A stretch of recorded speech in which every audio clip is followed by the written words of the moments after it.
wheels totally? At the moment, we're probably burning up per car $1,500 a night in tyres per car. So we've got 3. That's quite a bit. Engine wear on 2 of the cars, $1,000 a night. The other one's a little bit cheaper.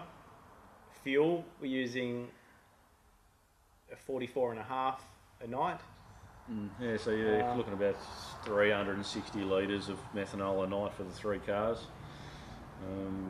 Yeah, then you're talking of getting there, you know, like it's not a... When you talk about having 3 cars, you need 2 quads, you need... So you're taking 2 vehicles to the track, you're 8 people to get in, it's... Yeah, the more cars you've got, the more the costs are, and that's not without breaking anything either, like...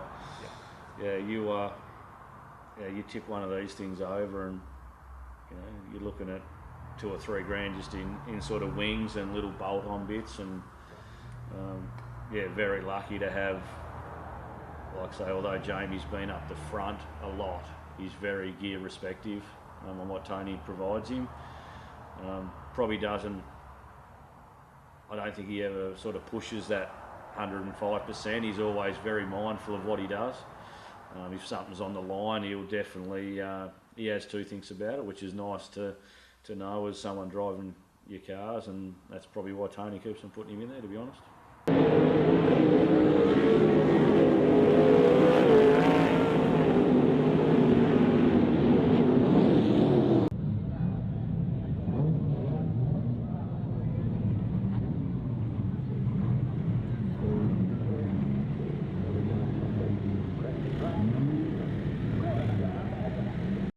Tyres are a big issue in Australia at the moment, aren't they? Yeah, there is none. Yeah.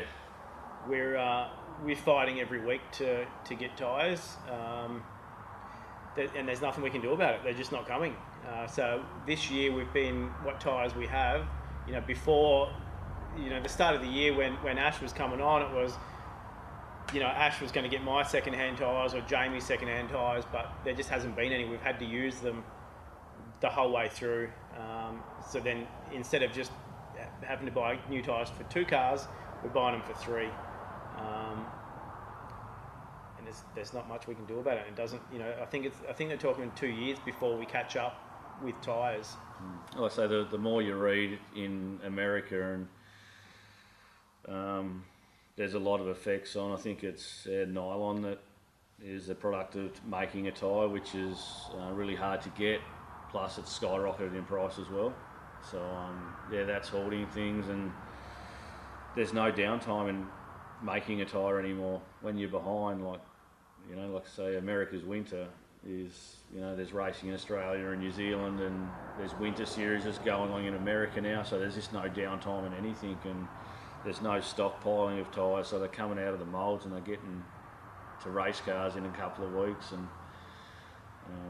you can't see where it's gonna end, because it affects some of the tyres you can get. Obviously, through the night you go up in tyre size on your left rear, and the most common size that everyone wants you can't get. So you're matching, you know, small right rears to you know, your 90 left rear to try and make it work, or you're putting a big left rear on and hoping you can blow the other side up. It's it's a big thing that's affecting a lot of classes throughout Australia, and I don't think we're going to hear the end of it anytime shortly either.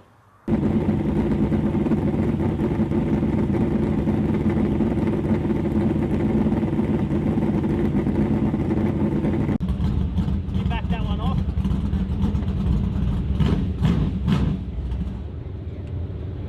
Which one?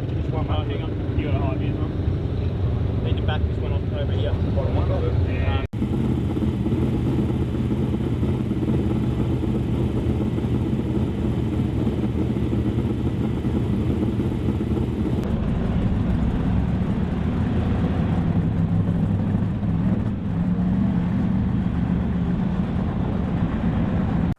What's your plans for the future, Ash, yourself? Are you going to hang around in the team, or going back to the late model, or? Yeah, like I say, it's always been primary that my focus would be the late model, and I've just, like I say, purchased another car from that's coming from America. So I'm getting a little bit of age on as well, and I want to give my kids the opportunity to do whatever they please now they're growing up. And yeah, I've probably got a couple more years in the sport itself, and yeah, I want to give it a good crack, that's for sure.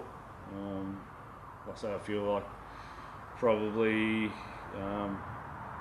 feeling really good at myself and how I'm driving at the moment, whether that be the late model or the sprint car, which I've been able to apply to. So yeah, a couple of years for me in driving might see me out, and like I say, I'll always want to do something in Speedway, whether that's on the spanners or taking the kids to watch. But for now, as long as we've still got something under the roof here to work on, and it's got to be fun, pretty much. Tony knows that it's got to be. I probably brought that little bit aside to it as well, that if you're not having fun while you're going to do racing, it's not worth doing at all, to be honest.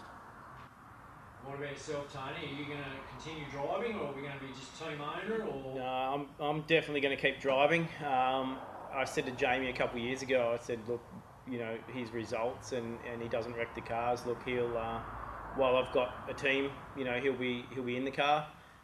For myself, I'll keep driving. I'm off to Darwin for Chariots again this year.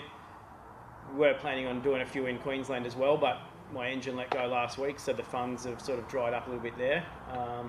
But yeah, we've got 3 double nighters in Darwin throughout August before our season starts down here in September, October.